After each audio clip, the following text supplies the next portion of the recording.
Hey everybody, welcome back to another edition of Lessons Under the Lights. My name is Vince Frattarangelo, Director of Instruction at the VJF Golf Academy, located here at Vantage Point Golf Center in Cordova, Tennessee.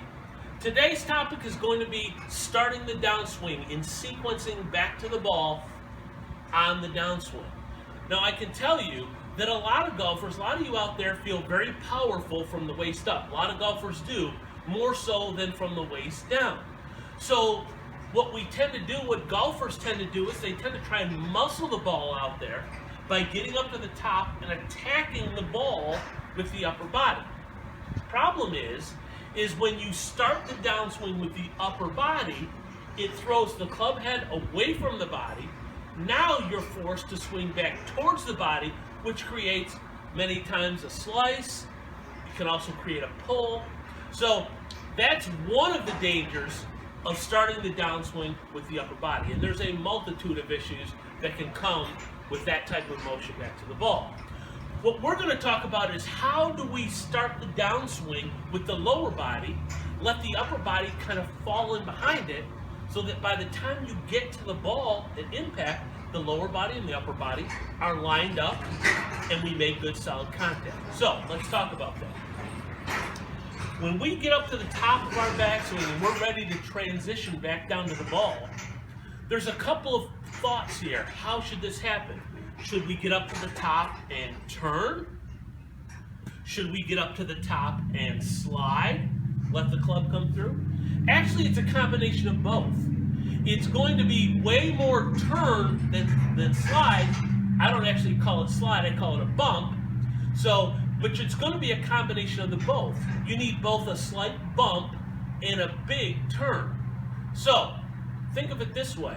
If I had a pizza and cut it into 4 pieces, piece 1 would be the bump. The other 3 pieces would be the turn. So you see there's much more turn than bump, but we need both to create a good, solid sequence back to the ball and to help build good timing. What I want to do is I want to show you all a good drill that you can practice out on the range to help get a good feel for getting up to the top of your backswing, starting with the lower body and then letting the upper body fall in behind that. So let's take a look at that drill. All right, let's talk about this drill that will help when you're on the range to help you with the initiation of the bump and then a big turn. So what you want to do, take one of your alignment sticks. You can also use a broken shaft. You want to stick it in the ground at an angle.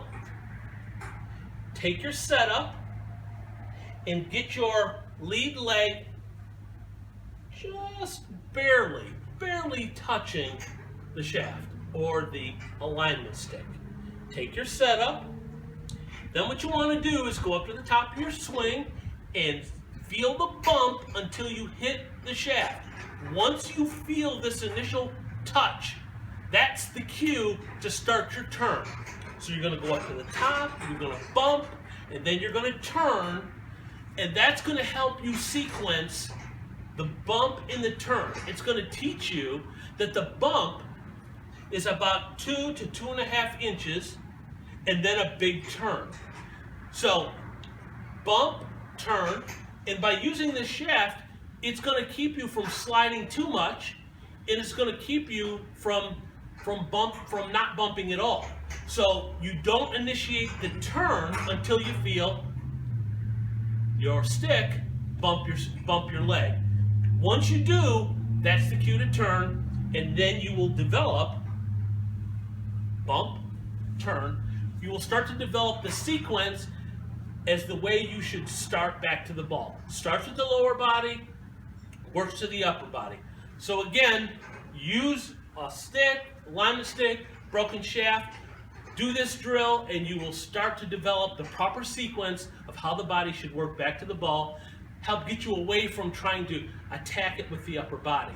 Hope this helps. Give this a try and come back and visit us again. We're going to have more tips, more drills to help make your golf game better. Thanks for joining. Come back and see us soon.